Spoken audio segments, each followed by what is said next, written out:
the Teedra Moses. Hey, baby. Welcome to Soulversations here on Silk, Sirius XM. I'm so honored to have you here. I'm so honored to be here. I really, really am. You sing your ass off, girl. I do my best. I gotta ask you though. Let's get straight to it. I gotta ask you. Complex simplicity. Yes. 20 years. Yes. Who would have thought? Did you ever think that you would land here? Not here, but here. Like I didn't think about it. Ah. I mean, you're an artist.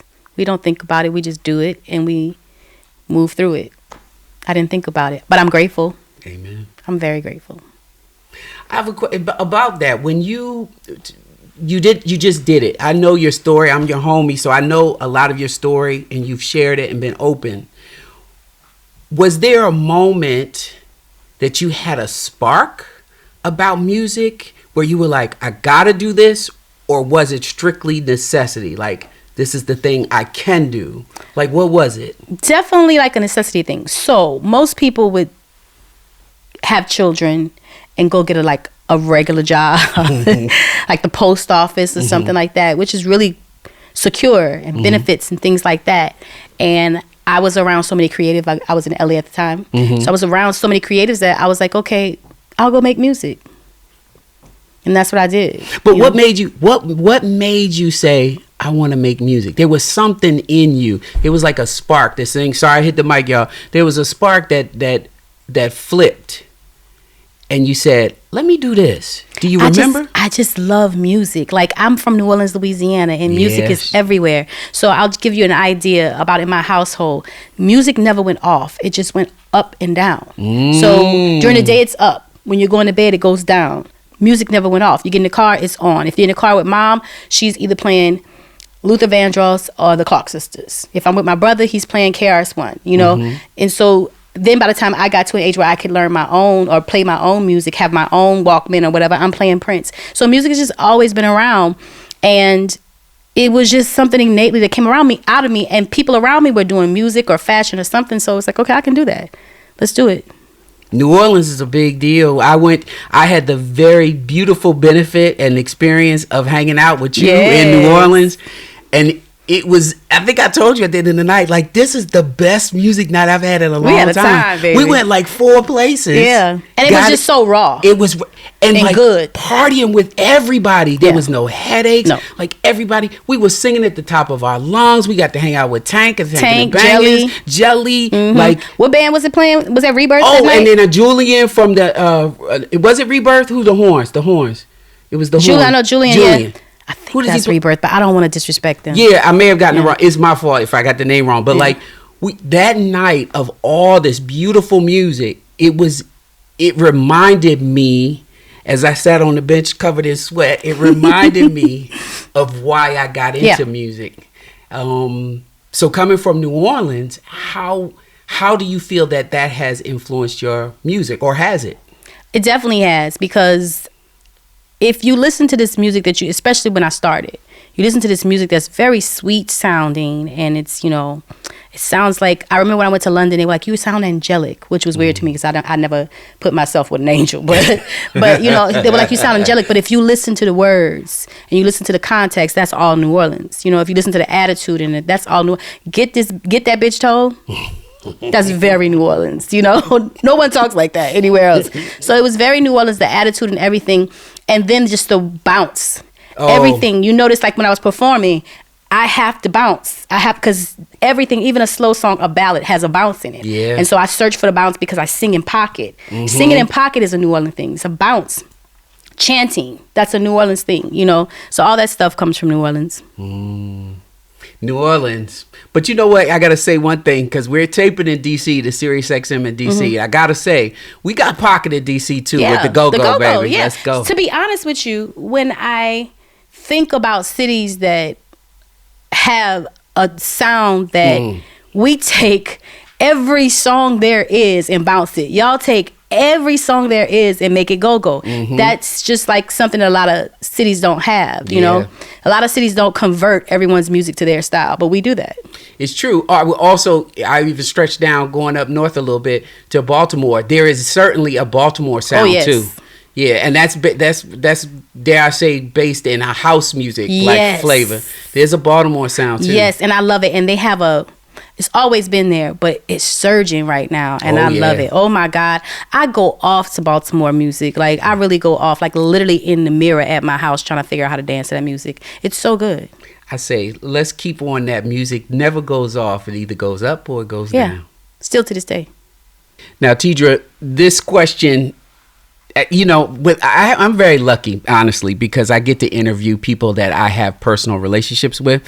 And that's the whole premise of Soulversations, is that myself as an artist, we have lots of interviews. We don't always get a chance to really break it down. We don't get a chance to really show bits and pieces. So I'm going to leverage my personal relationship with you to get some bits and pieces so people can hear some more. There's a Teedra, there are many sides to Teedra. Yes. There's sensual, sexy bomber. There's hard with an edge. Yes. There's take no stuff. When you started in this business to where Teedra is now, celebrating its 20 years, do you feel that you've had to fight and defend that Teedra? Do you what has that trajectory been like, and how have you landed? Like, what has that experience been with your music? I've only ever been myself, all those things you say.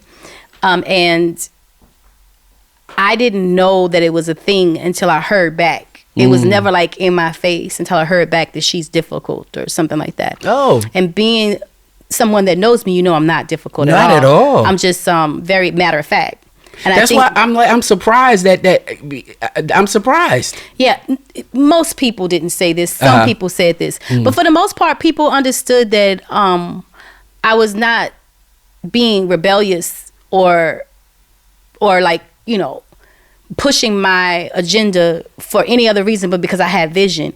And I was blessed to start out with a record label by the name of TVT. That was a independent record label, and a good friend of mine, Brian Leach, he wasn't then at the time, but we've become good friends. And one of the things he let me do was figure me out. Like, he knew I knew me. So if I could just figure me out, I'd be okay. And no one ever really pushed back on it, except when I left that label, or when the label went under and I went to go look for another label. That's when I started to be like, oh, I'm difficult. I don't care about that stuff, baby. You know I don't care about all of that. Like, at the end of the day, whatever it is that I am is what's in that music.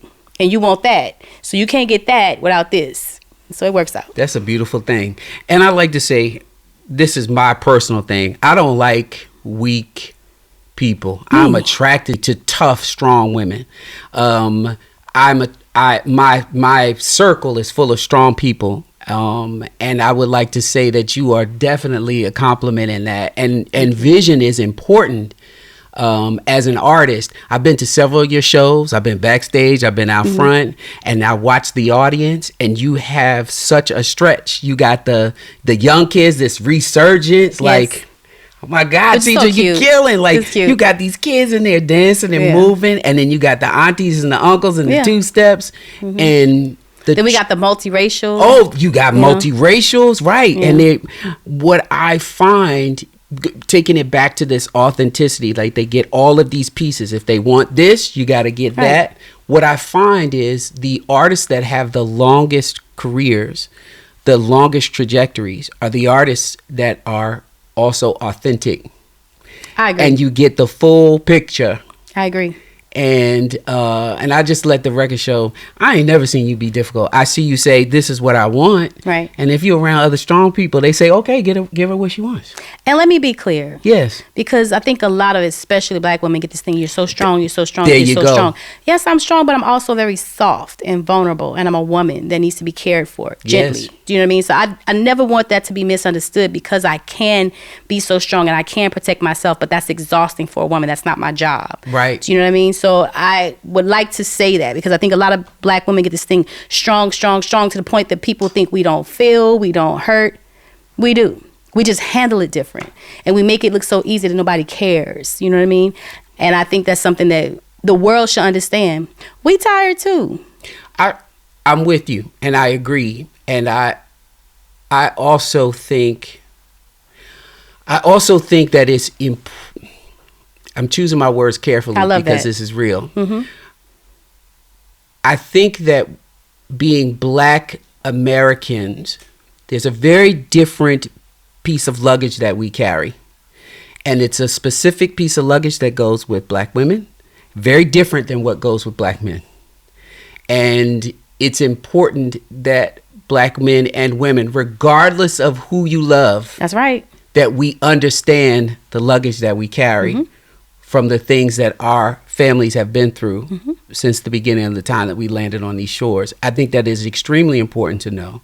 And I'd like to take an opportunity, if you don't mind, to mm-hmm. say that black men as well need to get in touch with the spaces and communicate to black women, regardless of who you love. That's right. To communicate the things that we feel that we need protection from. I agree. Believe it or not, we also have spaces where we feel like we need our woman friends, our black women friends to protect us from. This is real stuff. And that, you know, I always open the door for you and all my women when I'm down around you. I'm a gentleman. You are such a gentleman, but I'm so blessed because that's all I'm around. Do you know what I mean? As a strong woman, I've considered myself more of an alpha personality. You don't say. So the thing is that sometimes men that, I don't know what you call them, the men that think that that's not a good thing or whatever. But there are men that just, they don't care what kind of woman you are, how you position yourself. You're a woman to them. And I have all my male friends are like that. I think that's also no matter who they love. I think that's part of the Southern way too. I think that's a Southern. Yeah. Like I was raised that way by my mother and father, and it's deeply ingrained in me that there is a yin and a yang, and there are certain things that are expected of you, and certain things are expected of you in order to make this whole thing work. Yes, I'm glad we figured that thing out. I know that's right. And also taking it all the way back down to music, because this is all very important to the music of it. I also believe that exists in your music and what makes it so relevant and special today, 20 years later. I agree. Because as strong as you can say I am, that music is sensual, it's soft, you know, it's vulnerable. When I write songs, if you heard me cuss somebody out, you wouldn't think it's the same person writing the song. You know what I mean? But it is. We don't have to be one-dimensional. We can have as many dimensions as we like. You know, and take the piece you like, baby, leave the rest. You know? I love it. You know, I love when you say, baby. So this is about music. You know, we are on Soulversations on Silk, and this is about our music. So I first want to start with today. I know this is hard to ask musicians, but today, which record of yours feels the most personal and you are gravitating to the most right now today? That's a tough question because some are musical and some are content and what I was writing. You choose. I think that would be Get It Right from my second album, Cognac and Conversations, because the discussion is either come here right or just leave me alone. You know, you got to get it right. Either come properly or just leave it alone. We don't have to do this. I think that we do belong together. We do need each other. But if it ain't good, what's the point? If you ain't committed to making it good, what's the point? And that's not hard. People say, I was talking to a friend of mine the other day, and they were like, you know, it's different between men and women. No, it's not. I have so many relationships with men. No, but when it's romantic, no, it's not. A choice to be kind, to be considerate, to be empathetic, to be understanding, that's not a romantic thing. That's not based just in romance. It's just you choose not to do it, or you get away with not doing it because you feel like me and this person's romantic, so I can do this, and it'll just be, oh, we're butting heads because we have sex. No, you deal with one another according to how you want to be treated. And I think that Get It Right is one of those songs. And I'm so, you know where I'm at in life right now. Mm-hmm. So I'm so in that place of come correct or just don't come over here because I'm going to hurt your feelings. Really bad.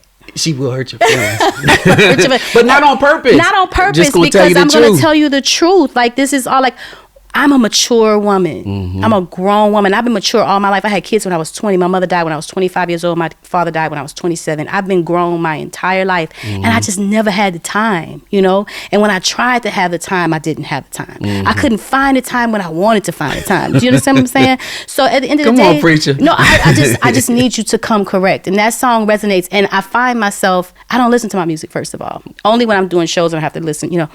And I find myself... listening to that song to remind myself, like, don't, because you know where I'm at in life and I have needs. So I'm just, I say, don't slip off the path, baby, for the needs. You need more than one thing. Do you understand what I'm saying? Yes, indeed. I do. And again, this is another like clarion call to your fans. So many people relate to that exact same thing. Exactly. In the spirit of Soulversations on Silk, we are the R&B slow jam. So I got to put you on the spot. I need 3 today. You don't have to commit for your whole life, okay, but 3 today of your top R&B slow jams that gets Teedra like nice and spicy and warm. Like you hear that joint, you like, ooh, that's my joint. Like, what is it? 2 of them are Prince. Okay. Adore.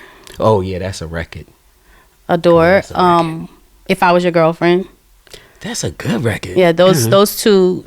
Since I shouldn't have felt that way, I've been feeling that way about those 2 songs. Okay. And the third one would be. That's tough. You can go all the way back, as far as way back, or you can do current. There's no rule of rhyme.